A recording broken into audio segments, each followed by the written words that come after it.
Right then, very happy to say we've got Fintan McCarthy off the water finally. You just would not stop rowing today. It's almost as if you were trying to avoid an interview. Yeah, you know what? I'm prioritizing training this Yeah. week. I got my ass handed to me at trials last weekend, so Right. we're gonna we're gonna get back in shape. Been the priority this week. Tell us what happened last weekend. We just had our first kind of assessment of the year. So obviously we've not been doing a whole pile, but it's just nice to see the young lads coming through and giving us a run for our money. So we actually had a good turnout. We had Jack Rafferty from Limerick. He won. I think it was a very small margin, but still, uh, always a nice wake up call. And then it was me, and then we had some of the other guys. Jack's doubles partner from last year, Jonah Kirby, was up there too. So it was nice Right. to see the young talent coming through. Yeah, that's the double-edged sword. You know, you're obviously delighted to win a couple of Olympic golds, and you inspire the next generation until the next generation comes along and beats you. Yeah, yeah. No, I like it that way. I think it was really cool to see them doing so well last year, and like we try and emulate them as much as they try and emulate us as well. I think so. It's really cool to see them like tearing up the underage ranks, and yeah, keeps us on our toes. Yeah. How do you mean you emulate them? Well, they won the World Championships by a massive margin, Okay. the Junior Worlds. So it's nice to see that we all kind of do similar training. Okay.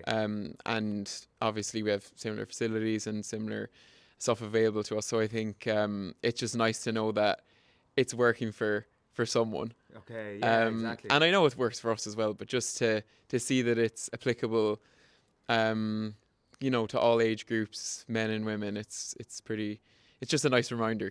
Yeah. In terms of your own trajectory post Paris, it's been really interesting. I mean, you've completely changed discipline, essentially. How have you found it all so far? Yeah, well, I guess it's not a complete change. I've changed What is that? partners quite a Oh, lot. yes. But I guess the double is sort of the boat that I'd be most familiar with and most comfortable with. So it's kind of stuck with that. Just yeah, I guess we can be a bit less restrictive with the eating and stuff these Yeah. days.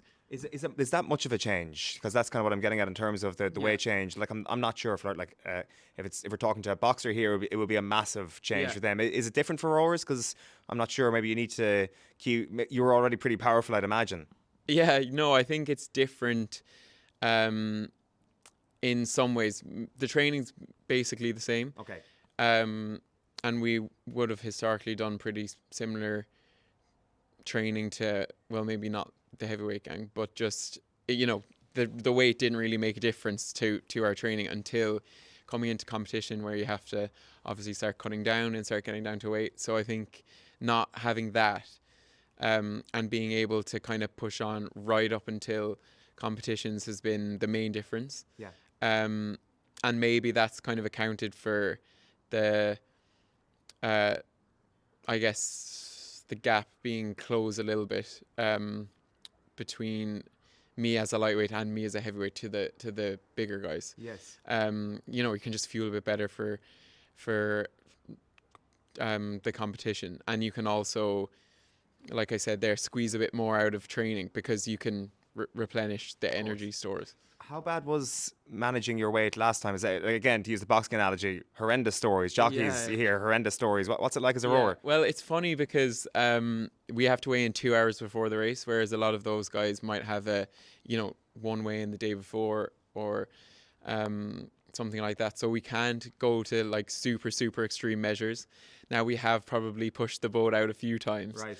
but yeah, it's a lot of sweating kind of the morning of, just to get rid of the last kilo or two. But you wouldn't want to be pushing a sweat down past kind of 2 or 3 kilos if you don't have to. Of course. And obviously depends on sweat rates, depends on your ability to like rehydrate and stuff. But yeah, you'd want to be getting the bulk of it off the few weeks before, and then not leaving yourself too far to go on the sweat downs. Okay. For me, anyway. I know Yeah. people, like everyone does it differently, but Yeah. Do you feel a bit happier now that you don't have to do that anymore? Yeah, delighted. Yeah. I think it's a totally different sport. Yeah. Like the regattas, I find a lot more enjoyable. You know, you can sit down and actually eat Yeah. whatever you want and whatever's going to be good for you um to race well the next day or whatever day you're racing on. Whereas it's always kind of something in the back of your mind. Even actually drinking water would be a huge thing. Yeah. Just because, you know, any water in, you're gonna have to either pee it out or sweat it out. Sure. So it's nice to just be able to drink when you're thirsty, you know. Wow. I mean, Yeah. what an honour. What a year it has been to be you. You get to drink water whenever you like now. Overall, where does this year actually rank for you? I'm sure the two Olympic years are very, very special for you, but I think we sometimes don't often appreciate just how amazing a year that you just put down can actually sit in your own mind. Yeah, no, I'm really proud of this year. I think on and off the water, we've done some pretty like, I don't want to say groundbreaking, but you know, some pretty cool things. Like, we've built such a good team around here, and to be able to have hopped into 3 different combinations and win medals with all 3 in you know, the now open weight category is like something I probably didn't think would come so soon. You know, I always thought that eventually I could be there or thereabouts, but it was really nice to have that success so soon. And also, you know, I think there is definitely somewhere to go with it. Whereas if I was kind of all guns blazing last year and just about scraping the medals, you know, I would probably I probably would have trained a bit harder after the World Champs anyway.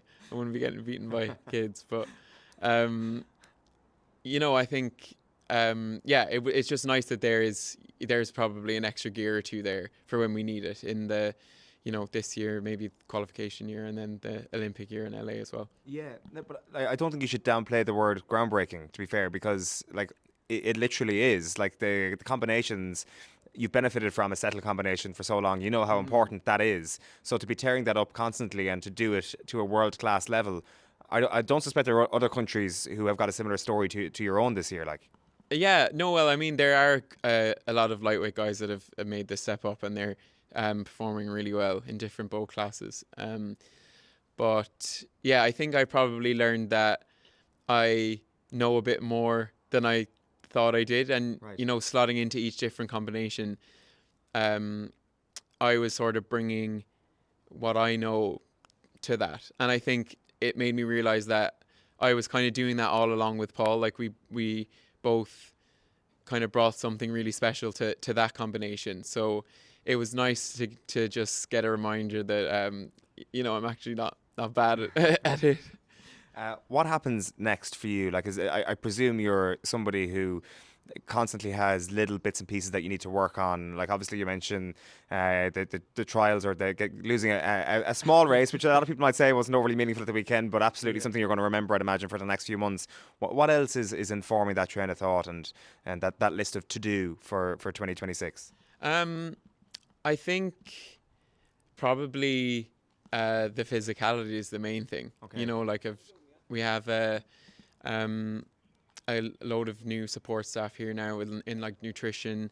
Lorenz, our physiologist, Ed's looking at our biomechanics, and you know, we've got Denise and Dominic and Clara all coaching us. Eamon Flanagan, the legend on S&C as well. So like, I really feel like there's you know, we've got every piece of the puzzle covered. It's just figuring out where exactly we need to go with it, and from looking at results and looking at some testing and stuff, I think the big gap obviously between me and the bigger guys is that, you know, ability to produce power, maybe a bit of the ability to hold a really high power for a long time as well. So I think we had a year of kind of figuring out where that needed to come from last year. So I'm excited to kind of push on in those areas, like specifically.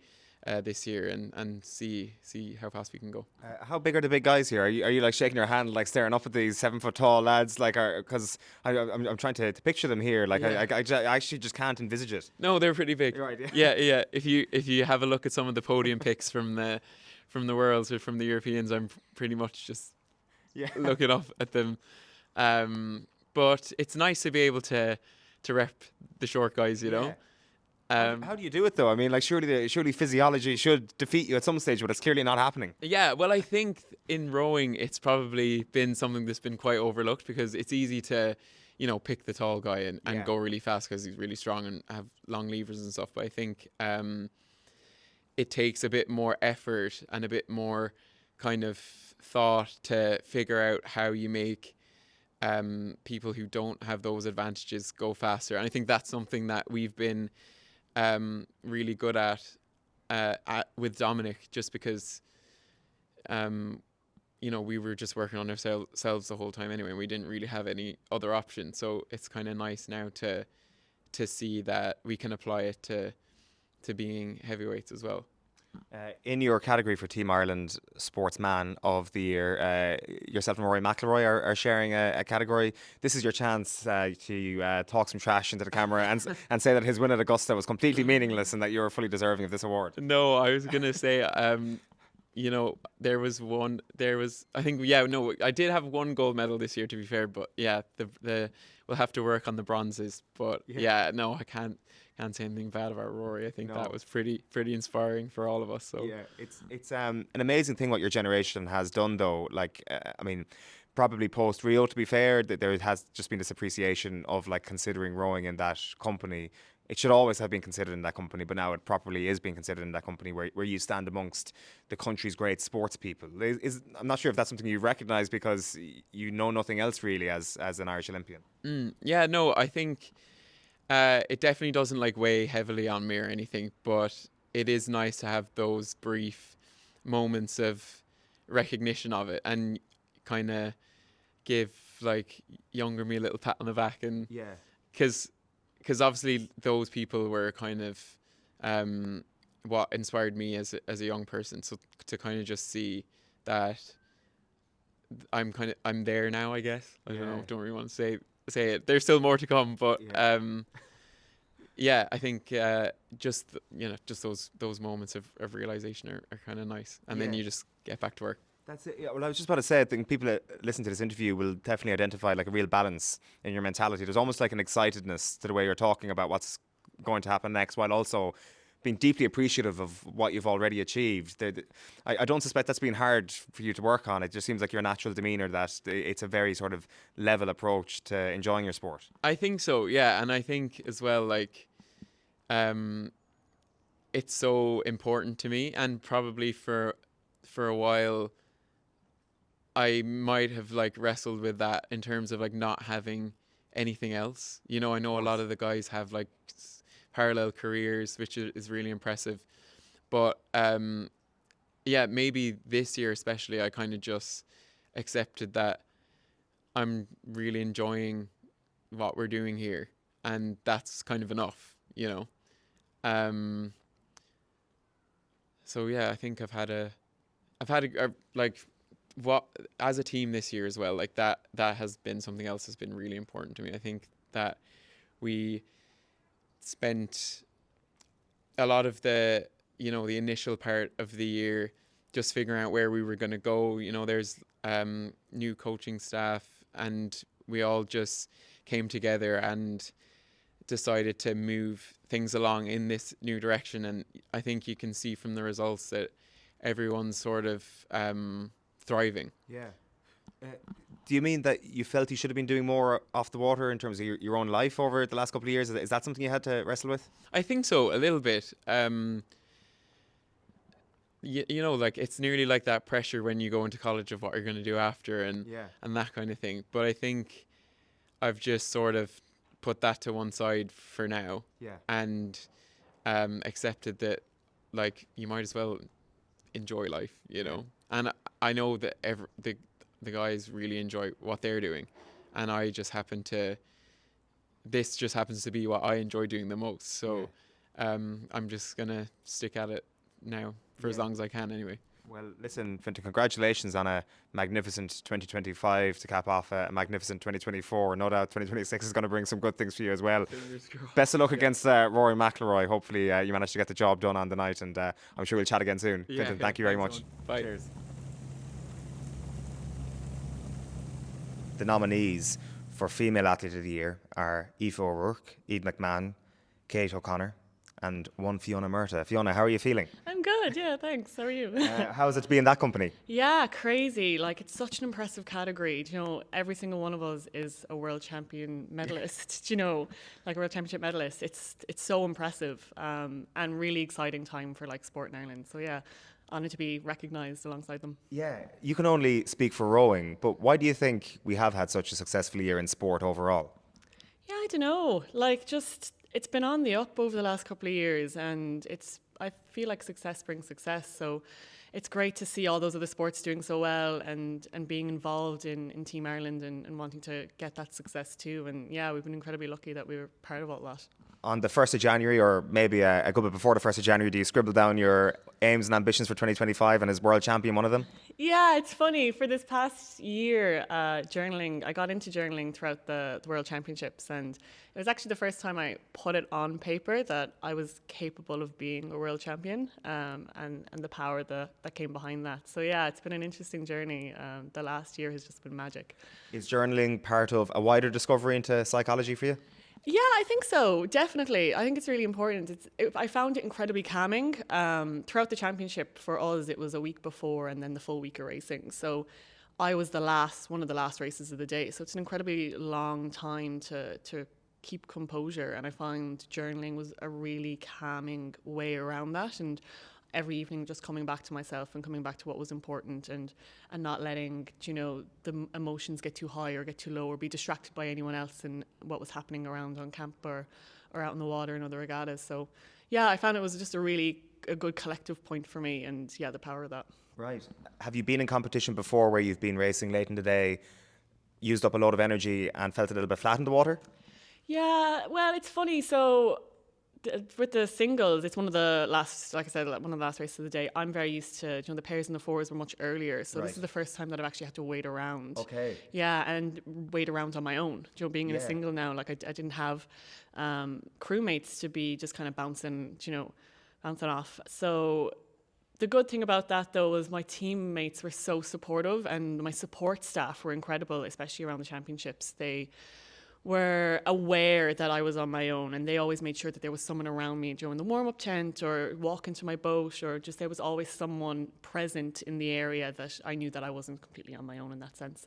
So yeah, have credit to them. Like throughout the championships, they were fantastic. Because I hadn't even quite realised or even kind of understood that very obvious thing, that it's a completely different mental task for you going far more solo into this thing. Yeah, I'm sure there is a great team around you, but at the end of the day, it is just you in that boat. Yeah, and it was a big challenge for me this year, just doing that on my own. I've been involved in the team aspect of rowing my entire life, and to be in the single and doing it on my own and for myself, it's a very different approach to things.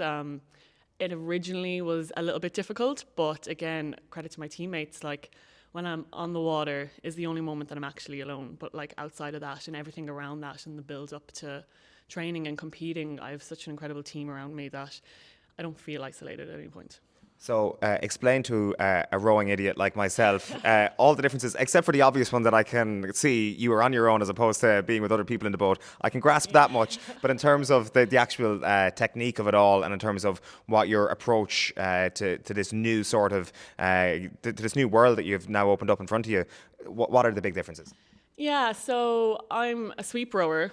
Well, I have been a sweep rower most of my life, which is just one oar, and you need one person with an oar on the other side to balance that out. So now in the single, I have two blades. Okay. So I take control of the whole boat. And in the single, it's incredibly sensitive. Like any movement that you put in, you will see it straight away. It reflects what you're doing. So there's a huge learning curve in that, for good and for bad. Like any movement that you do, you'll see it, you know? So it's slow moving, but the work you put in is the work you get. But for me, it was a lot of learning, in that, and requiring a lot of patience and just being very comfortable with leaning into my strengths and focusing on one probably working point, and then just, not thinking too much or overloading and thinking too much too soon. Okay. So yeah, it was a really important confidence builder, especially after the year that I had in Paris. It was important for me to realize what I was good at. And I think the single was an opportunity for me to be vulnerable, and then to understand me as an athlete, and where my strengths lied, and how to go about performing and achieving at a high level. Would you have been more one-sided as a rower before this, or would you have swapped sides anyway? No, I stuck to stroke side. Yeah, Okay. I was a one-side gal, and Right. yeah, I remember as a junior, my old coach tried to put me on bow side, and they were like, no. Okay. So some people can do both, Yeah. which is impressive, but no, not for me. So do you almost have to balance the body out in terms of your strength and conditioning this year then? Yeah, it was funny being back in the single. So I've had a lot of past injuries relating to just being on one side for so long, Okay. and the endurance of that. So being in the single actually straightened me out loads, and it's, touch wood, like the year of the least amount of injuries, Really? because I my whole body is now symmetrical when it hasn't been for like 15 years. Okay. Yeah. That's great. That's an unintended consequence. Yeah, no, it's been good. In terms of the decision then, was it the disappointment in Paris? Was that the thing that gave you the kick to give this a go, that gave your coaches the kick to give this a go, or how does that come about? Yeah, it was a funny one. Like Paris it was incredibly disappointing. We went in looking for a medal, and we weren't even at the races, So to go into something believing fully that you were capable of achieving it and not even coming close was, it took a long time to kind of unravel that and unwrap that for what that was. Very lucky that myself and Africa are incredibly close, and we were able to kind of navigate that space together. But afterwards, a lot of the team were out of the centre, Africa was retiring, our coaches had left, and at the time I wasn't a sculler, and I didn't know that I had that capability in me. So it was a moment of pure panic, and I was like, Right. I don't know where I fit in anymore, I don't know what the future holds, I don't know what that looks like. But I know that I have something to give, and I feel like I have so much more in me, and I wanted to lead with that, whatever that entailed. I wasn't sure. And I suppose that's where Dominic comes in, and he was like, you just go into the single, just give it a go. I see an incredibly bright future for you in here, and I'm very happy to support you the entire way. And for me, it was so different to what I had ever done before. It didn't really feel like training, so it was an easy way to kind of get out on the water, learn something new, not think too much about the past. Like if I jumped straight into sweep rowing, I think emotionally it would have been quite difficult. Okay. But because this was so different, I was able to kind of pack that aside a little and unravel that in my own time, but keep training and keep focusing on rowing while doing something that felt entirely new. So yeah, no credit to Dominic for having the vision on that, because I didn't see it for an incredibly long time. And even though he'd be saying, trials will be going well, and he'd be like, I think the single is for you, I'd be like, I don't know. Like I was really unsure.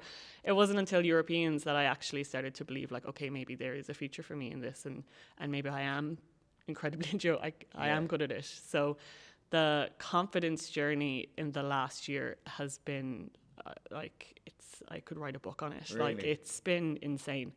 Has changed my entire life for the better. Wow. Yeah, it's been so difficult, but like to overcome that, I'm incredibly proud of myself. Was there a light bulb moment when you thought, wow, this is for me? Yeah, I think it was Europeans, to be honest. Coming second at Europeans was, I was so proud of that, because it was something that was incredibly scary. Like I said, very vulnerable, really wasn't sure how it was going to go. And to have the support around me in the way that I did at that time was fantastic. And it was a massive confidence builder throughout the regatta. I'd won the heat and I'd won the semi, and I was growing as an athlete throughout that entire regatta, and I left that regatta a completely different person. And yeah, it was an incredibly exciting time. And then how much of a gap was there between Europeans and Worlds? Europe, so there was, I'd say about 3 or 4 months. Okay. There was another regatta then in the middle about 3 weeks later. So Right. I knew there wasn't going to be a whole lot to change, but just to focus on, applying myself in a different way. I was focusing on the start a bit more at that time. So, but I knew a whole lot wouldn't really change. But I was happy coming off of Lucerne. It was World Cup 2 or World Cup 3, I can't remember. Happy with how I did the first half of the race. And I was like, okay, now we're going back to basics a little bit, get a good block of training in. And we headed on camp and had a really good camp heading into Shanghai, and was feeling really confident. And, the speed was good and the speed was there. And it was more of just a belief system at that stage and what I was believed that I could achieve. And that's when I go back to the journaling again. Like it was incredibly calming to write all that down and to back myself in that way, especially when, like I said, like in the single, like you're on your own. So it's up to you. Do you know? You're on the start line. Everyone else can will it and want it for you, but you have to go out there and do it. So it's, Is it kind of self-affirmations that you're writing down mostly? Yeah, self-affirmations. It's not like, oh, I hope I can win this race. Like I used to try and journal, and it used to be in that sense, like, oh, I hope I can win. But for this, it was, I know what I have done and I know what I'm able to do. And if I execute that, I know what the result will be, and I know that I can do it, and I'm ready for it. Do you know? It's more about being ready for the fight. That's a big mindset shift. Massive mindset shift, and to get the result after changing that set of mindsets, like it's been eye-opening for me. Yeah. Are you doing the boring stuff journaling as well today? I had such for breakfast, I had to go to work. I'm a bit too busy, to be honest. No, but it's something I would like to get into. I would like to get into just like, just calming my mind and clarifying a lot of things. But coming into regattas, I know now that that's an incredibly powerful tool for me, and it's something I'm definitely going to go towards and lean towards in the future. Okay, amazing. When it comes to other things happening in your life, you're working full time as well right now. I think you're like coming away from maybe a work call right now. Yeah, it's a busy moment, but it's not too bad. What do you do? So I work with JP Morgan, in partner management. So I joined in February under their military and athlete program. Right. So they've been such a support over the last couple of months as well. So delighted. Unbelievable. And how's it all going in there? Yeah, busy but good. Yeah, like I said, they've been so helpful. I wouldn't be able to do all of it without open communication and the support that I've had with them and communication with my coaches and stuff. So it's been good. They balance each other out quite nicely, I think. You're not overthinking one or the other. I feel like it keeps me incredibly present at all times. Is becoming a full-time rower a possibility? Full-time rower. Well, I seem to be. I've been doing it for a while, but But I mean, as in like without having to work a job, as in like. Oh yeah, but I think it depends on everyone. Every athlete is very individual and what suits them best, and it's not for everyone. Dual careers aren't for everyone. And that's totally fine. For me, I find that a dual career suits me, just in terms of my organization and my logistics. Okay, very good. But it's absolutely a possibility for people who are aspiring to be Olympians and stuff, being not having to work a job on the side isn't necessary. Yeah, it's completely possible. Yeah. I wouldn't let that be a limiting factor. Very good. Other than taking home this award in a few weeks' time, what is next year looking like for you? Does the Olympics start to come into view 2 years out? I suppose it does. Yeah, it's always in the back of your mind, but there's so much that you have to do before then, which is, it's nice. You focus on the year at hand. You don't think too far in advance, and you know that everything you're doing in that year is ticking off boxes that'll eventually end up in the Olympic Games. It is definitely on the mind, but there's, like I said, there's more important things happening this year and next season, and we'll have our trials, and then we'll have our first regattas, and we go through all those steps and processes, and our World Championships are in Amsterdam next year, so that'll be the main focus for the season. Thank you for speaking to us about that, and congratulations once again on a brilliant year. Best of luck against a stacked category in a few weeks' time, Fiona. Thank you. Yeah, no, it's going to be a wonderful night, so I'm really looking forward to it. Cheers, appreciate that. Right then, the Team Ireland Olympic Sports Awards for 2025 are coming up very shortly. One of the men who's nominated for Coach of the Year is Dominic Casey. Dominic, you were just saying there you're absolutely delighted to be nominated. Your year would be ruined if you didn't get some sort of individual recognition. I don't think so. I'd like to stay well away from awards, but anyway, we'll accept it. We'll go, yeah. In terms of you as a coach this year, was there a particular moment that would have brought you a particular amount of joy, or do you have to say all my charges are equally important to me? Well, in fairness, they are all equally important. But at the same time, we had a very good year, really. We went to the European Championships, and we went to the World Cup 3 in Lucerne, and we went to the World Championships in Shanghai, and we had success at all events. Yeah. And I suppose I think that's what the elites like. You know, they like to represent their country and do well. You know, Yeah. and I think they all do that. You know, yeah. Can you talk to us a little bit about where we are at the moment? This is obviously the National Rowing Centre, and it's an amazing setup. You would have started off down in Skib and taken, I guess, your own expertise and your own setup up here, right? So can you talk to us about that dynamic and what this facility has done for you? Well, I suppose the centre here is, I suppose the biggest thing is the lake. It's you've got great distance. You've got I think 17 kilometres from end to end, and it's also with the lake to ourselves. You know, there's nobody else on the lake really, and so that's a big plus. You know, I think of all the centres I've been at all over the world, I think this is the best centre. Really? Yeah, I think there's like with distance, you've got everything. You've got distance. You know, you've got a course. You've got everything you need. You can go in different directions. You know, and it's so quiet. Yeah. You know, it's a great area for training. Yeah. Because I have heard that mentioned, and also just the quietness of the place and having it to yourselves is a big deal. I presume that's just a logistical thing. You're not competing with other sports. You can go out whenever you want, basically. Yeah, that's true, and it's about safety as well. Like no one else, there won't be any boat coming against you. You know that you're. I think safety is a big thing as well. So it's really good for the athletes here. Good centre. You know. Yeah. As a coach, are you still doing the same drills, for example, now as you would have been doing 20 years ago? Have you changed a lot, or is it still, it's a very simple sport? Is your coaching the same as it was 20 years ago because it is a simple sport? Yeah, it's very simple, to be honest. It's everything is much the same, you know. Yeah.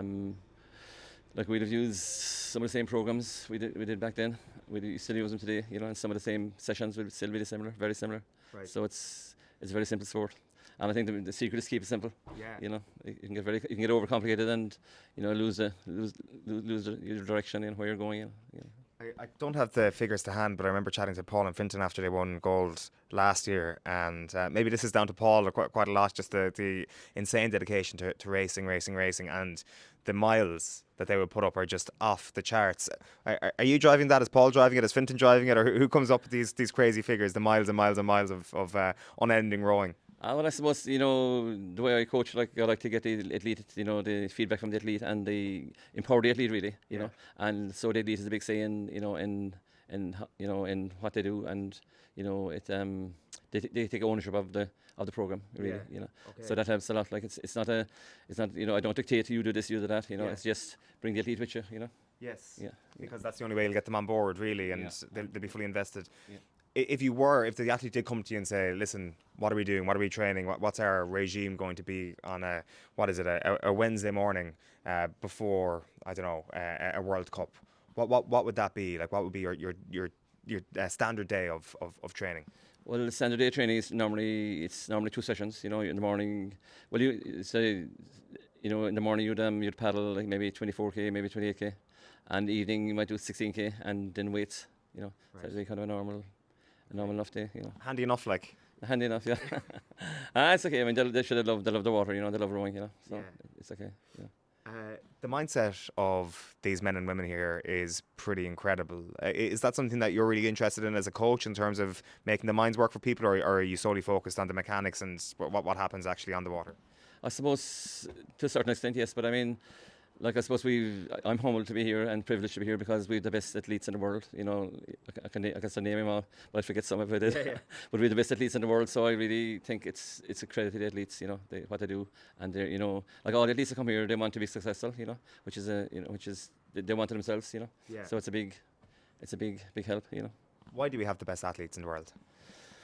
Well, I think in Ireland we've got a lot of good sports, and not alone rowing, but a lot of good rugby, and all the other sports are quite good as well. So I mean, I think we've got a good temperament, for the sport. We've got water, of course, which is a big plus for us.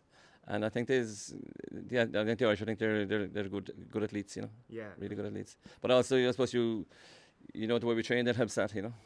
Yeah. As in the way in which we train kind of gets the best out of them, or Yeah, get the best out of them, yeah. Do you want to win this award in a few weeks' time? Are you going to be losing sleep if you don't end up winning it? To be honest, I'd rather not go at all. Yeah. That's being truthful. But look, I'll go on, yeah. Yeah. Support, 'Cause support, yeah. You do find, I'm guessing here, but I suspect that you find being singled out for praise or any sort of credit or any sort of individual awards quite a tricky thing to navigate. Yeah, it's not really me. Like, it's the athletes, really. I put all the focus on the athletes, and what they do. Like, they're the important people. Yeah. And I think, to be honest, the awards are for the athletes, not for me. Yeah. And in fairness, I suppose this award it's not only me here. There's other coaches here as well. We've a good team of coaches. We've got Denise Walsh, we've got Ed Harchery, we've got Clara O'Brien, and we had Daniel Blaze here last year as well. So we've got a good team of coaches here. Yeah. Listen, best of luck with the awards in the next couple of weeks. I know it's a big one for you, but I appreciate the time, Dominic. Thank you. Thanks.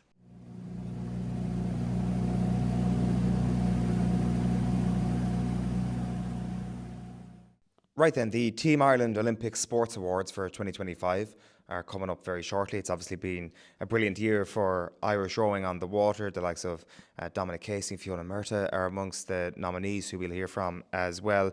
Niall O'Carroll is Performance Director with Rowing Ireland. Niall, how are you doing? I'm good, thanks. Yeah, welcome to the NRC. Yeah, it's amazing down here. You're obviously not in the door long here. How are you coming to terms with this beautiful outlook every single morning? Well, it's nice actually. The first day I was in the office, my office has a lovely window view of the lake, and for some reason the desk was pulled into the corner, and Eamon from the Institute of Sport, who is a great service provider for us, came in and said, "It's nuts, your desk." He said, "You're not looking at the window." So I just moved my desk right out into the middle of the window, and now every morning I start my day by looking out and watching the rowers. And I've had I'm getting some photographs done up that are of each morning it's different. So one morning you've this glorious sunshine, another morning there's fog and you can barely see 5 feet in front of you, and it's a very special environment to work in, really. Yeah. What's your own sporting background? People will be familiar with boxing and other aspects of your career and your CV. Well, over the last 18 years or so, I suppose my career has had kind of two different strands. I qualified as a psychologist. Ironically, I started out as a guard. I was a detective in the Guards, and I did a degree in sports psychology. And there was a professor in Canada at the time who was groundbreaking, one of the early kind of great minds in psychology and sport, a guy called Terry Orlick. And I just took a chance and I sent an email to him. I was really fascinated by athlete transition at the time, and transition being retirement, it means something different these days. But and to my amazement, he responded and we ended up in conversation. So I ended up then spending a lot of time in Canada, and I spent probably the first 10 years of my career in sport working directly with athletes and with teams around performance psychology and understanding mindset and distraction control and all those kind of things. And then over the last 10 years, I've kind of taken that into working with governing bodies, organizations around leadership and culture and strategy, and understanding, I suppose, that medals can be won without destroying athletes and an environment, that doing something really positive. So it's been very exciting for me since I came home to Ireland. I got involved with boxing about 3 years ago, and that was an amazing experience. Difficult but brilliant, and fabulous people in boxing. And I'm really excited to see success they're going to have in LA. But coming into rowing, it's a totally different environment, totally different experience. In a way, I'm quite lucky because I have no background in rowing, so I have no history. There's no baggage. I'm coming in completely fresh, and I think that's helped start to build the relationships with kind of the key people around the island of Ireland, so that we take the incredible success that Dominic and his crew have built, and Michelle and the team have built, and build a platform around it so that we'll increasingly be successful, keep punching above our weight, and hopefully continue the recent Olympic success in LA. Okay. This year, obviously, we've mentioned Fiona and Dominic there. Just on Fiona in particular, that's one of the real success stories of this year. You mentioned the word transition. She's had to transition from one form of this sport to a vastly different one. And she was talking to us earlier about the psychology of being solo, being on her own. She's developed techniques such as journaling this year and is doing it better than ever. And it's all played into her level of success. That must be a particularly satisfying story for Rowing Ireland at the end of this year. Oh, absolutely. I mean, there are so many. The thing is, there's phenomenal athletes and phenomenal kids coming through, and we had a trial here last Saturday where we had the largest number of people trialing for national teams that we've ever had, and the whole atmosphere here was fantastic. But Fiona is a brilliant example, I mean, Fiona wasn't a sculler, and for people who don't understand rowing, there's sweep rowing and sculling. And sculling is you've got 2 oars in your hand and you're responsible for keeping the boat upright. Whereas sweeping, there's a group of you in a boat and you've got 1 oar in 2 hands. And Fiona, early in the year last year, Dominic said to her, "I'd like you to try sculling," and she was kind of like, "Oh no, I don't know," and she was very hesitant and she didn't like it. And she's spoken really well about it in podcasts and that. And actually, in her early experiences, national championship, she nearly capsized the boat. It is a very complicated, difficult thing.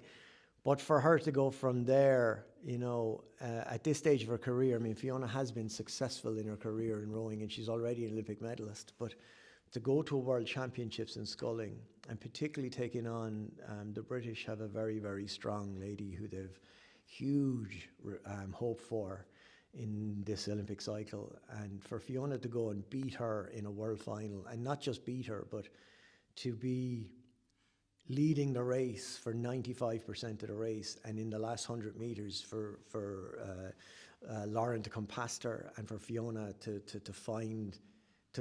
revert back to the coaching that Dominic's given her and find the rhythm and the technique to get her back in front, and the courage to get back in front. It's an absolutely remarkable story. Yeah.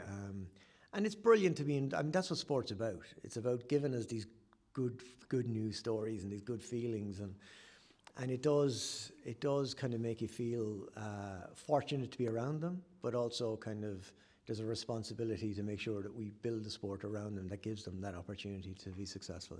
Yeah. I mentioned Dominic and Fiona in the intro as if there wasn't a notable name missing from that list.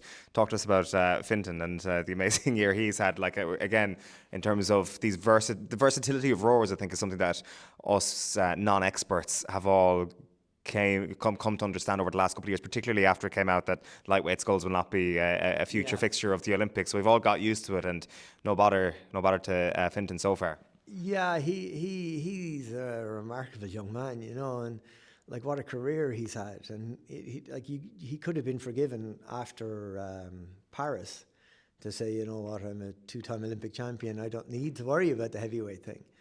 But for a lightweight, for people to understand that heavyweight rowing, and we, I grew up watching the likes of Stephen Redgrave and Matthew Pinsent and James Cracknell and Tim Foster and these guys, like they were just monsters of men. And heavyweight rowing has always been about size and bulk and power. And Fintan is not a big guy. He's probably the same height as me, but he's enormously talented at moving a boat through the water. And for him to, I think it's really important. Like, obviously, like, to win a medal at the World Championships just gone in the heavyweight boat was an incredible achievement. But what is probably more incredible is that Fintan medalled in every regatta he was in this year at heavyweight, and that is an extraordinarily difficult thing to do. And it's just testament to the strength and the mindset of the guy. And it's probably kind of, it's lovely to be able to say that he's just a really lovely human being as well. So it's brilliant to see him getting the success that I feel he deserves. But I also have to mention, the heavyweight thing is, it would be an incredible story if Fintan, and let's not forget, Paul, who is Ireland's most successful ever Olympian. Yeah. And Paul had some time out for his work this year, but Paul is back in the programme, and Paul is another lightweight rower who's going to be having a go at trying to bring a heavyweight presence to LA. And if either or both of those guys make it to LA and manage to be successful, even getting to LA is success, but if they make it to LA and manage to be successful, I believe that would be one of, if not the most remarkable story in Irish Olympic history. Yeah. And not to forget that Fintan, in the World Championships just gone, partnered with Mags Kremen, won World Rowing's first ever mixed rowing medal, a gold medal. So when you think about the sport on a global scale, and you think of the size of Ireland, Ireland is the first country to win a gold medal in mixed rowing. And that is testament to not only the quality of the rower that Fintan is, but also how generous he was in the praise he gave Mags for her part in that success. Mm-hmm. when he's a guy who's had so much success. I just think it's a testament to who he is. It's a testament to Mags, who's a brilliant human being as well. And it's just fabulous to see that there's a whole new avenue of sport, I suppose, that's opening up in this. You know, we're starting to see sports explore mixed sport more. We're seeing men and women compete with each other and against each other. And I think I definitely feel that will be an Olympic sport in Brisbane, and it's very exciting to see the way sport is developing. You know. Yeah. When are we going to see coastal rowing added to your repertoire? Well, coastal rowing. Actually, the funny thing is, we've just done a body of work in the last week where we've just launched a new strategy for coastal rowing and a new for beach sprints and a new selection policy, Right. and our criteria for identifying talent for next year it's just been published last week. Okay. We have a Youth Olympics coming up next year, and there is a spot for a beach sprinter. Right. So we're looking at our young talent and seeing who can we send. And it's very exciting. I mean, it's a totally different discipline. Yeah. I think it is the most TV friendly discipline you can get. Yeah. Well, it's a short burst out in the water. I mean, basically the idea is that you're racing against someone, and your two athletes sprint down the beach, jump into a boat, row slalom out 250 meters, and then 250 meters back. Then they jump out of the boat and sprint home, and the first one to hit the buzzer wins. So there's an on-land capacity to this game as well. Yeah, and it is amazing to see. I was just at the World Championships in Turkey, and it is amazing to see that, like, you see these huge physical specimens of athletes, and they're jumping out of the boat and their legs just give out on them and they end up face down on the sand, and it is the most TV friendly sport. Right. I think it will be a huge success at the Olympics. Okay. Hopefully Ireland will be featured in it. We've a lot of work to do to catch up to some of the nations, but it'll be fun. And yeah, exactly. You'd think that for Irish athletes as well in the country that we are, to be conducive to our talents and our natural resources. Yeah, we do. We have a lot of beaches. Yeah. Listen, we've covered all the good points there, or the majority of the good points from this year. Listen, thanks a million for your time showing me around the place today. Appreciate you having the chat as well, and very best of luck with those awards in a few weeks. Hopefully you do the treble. I think it's 3 that you're involved in. Fingers crossed. Yeah. Thanks for your time. Thanks so much. Cheers. Cheers.